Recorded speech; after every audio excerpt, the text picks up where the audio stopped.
Camp NaNoWriMo, avril 2020, jour 7.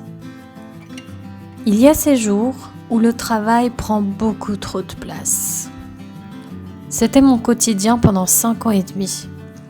5 ans et demi de souffrance, 5 ans et demi à porter le poids de la situation des gens qui venaient consulter dans mon bureau. Le social, c'est une passion, une vocation, tout comme l'écriture, même si elle est beaucoup moins ancienne que cette dernière. J'ai choisi ma voie professionnelle assez tard.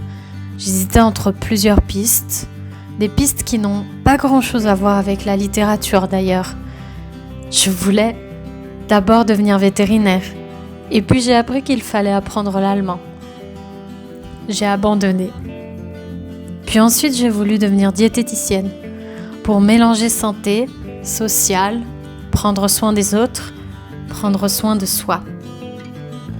Finalement, indécise, je me suis retrouvée devant une feuille où il fallait choisir son orientation pour les 2 prochaines années. Et en regardant la liste des compétences pour chaque branche de métier, le social m'a semblé être une évidence. La santé, bien que ça reste un point d'intérêt, toujours quelque chose qui me passionne, toujours quelque chose que j'ai envie d'apprendre.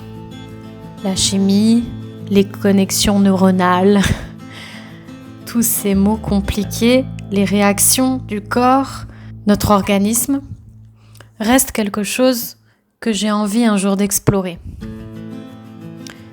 Mais à l'heure où j'ai dû choisir mon orientation, devant cette feuille, toutes les compétences liées au social m'ont fait un clin d'œil. Alors j'ai choisi. J'ai choisi et je ne le regrette pas. À la fin de mon cursus, je me suis dit ça y est, je suis diplômée, j'ai mon métier dans la poche et une fois engagée dans l'institution où j'ai postulé, je me suis dit me voilà en train de faire du social. J'ai vite déchanté. Dans une institution publique, il est difficile d'imaginer faire du social car on doit accueillir tout le monde, on doit répondre à la demande de tout le monde. On doit répondre à chaque besoin. Aucune manière de refuser ou alors il faut des motifs très spécifiques. Il faut beaucoup de volonté et beaucoup de procédures pour refuser d'aider quelqu'un. Heureusement, ce n'est pas la majorité des cas. Mais à plusieurs reprises, on m'a fait comprendre que si je ne développais pas ma méfiance, si je ne me protégeais pas, alors je n'arriverais pas à faire du social. J'ai appris, j'ai avancé, j'ai continué à penser que c'était ma voie, qu'un jour j'arriverais à faire du travail social. Il m'a fallu 5 ans et demi à être trimballée de service en service dans cette même institution. 5 ans et demi de difficultés, un moment difficile où je n'avais pas encore mon diplôme, où j'ai dû le terminer, où j'ai dû m'arrêter, et puis un burn-out. Ça peut sembler abstrait pour les personnes qui n'ont pas fait de burn-out, mais une fois qu'on l'a vécu, alors on comprend mieux. On comprend mieux la déchéance de ces chefs d'entreprise qui doivent tout gérer. On comprend mieux la détresse de ces femmes qui doivent gérer le foyer, les enfants, la charge mentale.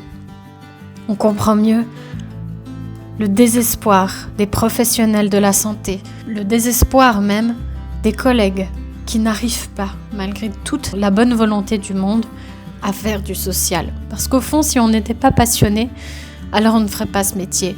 Au fond, si on voulait ne pas aider les gens, alors on resterait en back-office, on resterait dans un bureau. Ce n'est pas mon cas. Et c'est pour ça que j'ai fait un burn-out. Il y a des jours comme aujourd'hui où ma journée est bien remplie. Depuis le mois de septembre, j'ai changé de service. Je reste dans la même institution où il y a, je dois le dire, pas mal de dysfonctionnements. Mais j'y suis moins confrontée, beaucoup moins qu'avant. Et les 5 ans et demi de souffrance, avec les quelques pointes de satisfaction et de reconnaissance que j'ai pu recevoir, non pas de ma hiérarchie, non pas forcément des collègues, mais surtout des personnes que j'ai accompagnées, m'ont permis d'arriver jusqu'ici. Dans cette unité où tout le monde s'entraide, dans cette unité où enfin j'ai une responsable compétente, dans cette unité où enfin, quand je rentre chez moi le soir, je suis disponible mentalement et je peux écrire. Laisser place à ma joie, laisser place à l'expression de ce que je suis vraiment. Quelqu'un qui veut et qui doit écrire. Jamais pendant 5 ans et demi, je n'ai réussi à effectuer le NaNoWriMo en travaillant. Il m'a toujours fallu des congés, il m'a toujours fallu une pause. N'importe quel défi d'écriture d'ailleurs a nécessité des temps où je pouvais ne faire qu'écrire. Ainsi, mes vacances n'en étaient pas vraiment puisque je monopolisais tout le temps que j'avais à disposition pour écrire. J'étais heureuse de faire ça. Mais je me rends compte maintenant que je n'ai pas besoin de pause pour pouvoir écrire, qu'au final, il suffit parfois de quelques rencontres, d'un environnement, d'une passion du métier et surtout de beaucoup de soutien de la part d'une hiérarchie compréhensive, ouverte, qui permet de réaliser des projets. L'une de mes collègues a récemment lancé son association. Blindée de projets, elle lance sa chaîne YouTube. Je vous invite vivement à aller la voir. Je vous mettrai le lien dans la description pour que vous puissiez rencontrer Katia. Katia est assistante sociale dans la même institution que moi, pas dans le même service, mais elle tient à partager avec vous la vie et le quotidien d'une assistante sociale, en Suisse, à Genève particulièrement. C'est ça, notre quotidien. Ce sera ça que vous pourrez vivre avec nous. Et je pense que c'est intéressant pour vous que vous puissiez avoir un aperçu de ce que c'est vraiment d'être assistante sociale à Genève et de ce que ça implique aussi peut-être pour quelqu'un qui aime écrire, qui a 2 métiers, 2 vocations. Aujourd'hui, j'ai eu une journée chargée et pourtant, je suis là assise devant mon ordinateur après 8 heures de travail, après un bon repas, pour essayer d'écrire. Ma journée a été fatigante. Mon mental aurait pu être terrassé par la journée que j'ai eue. Pourtant, tout est différent. Alors, je vais écrire. Et je vous dirai peut-être combien de mots j'ai fait aujourd'hui.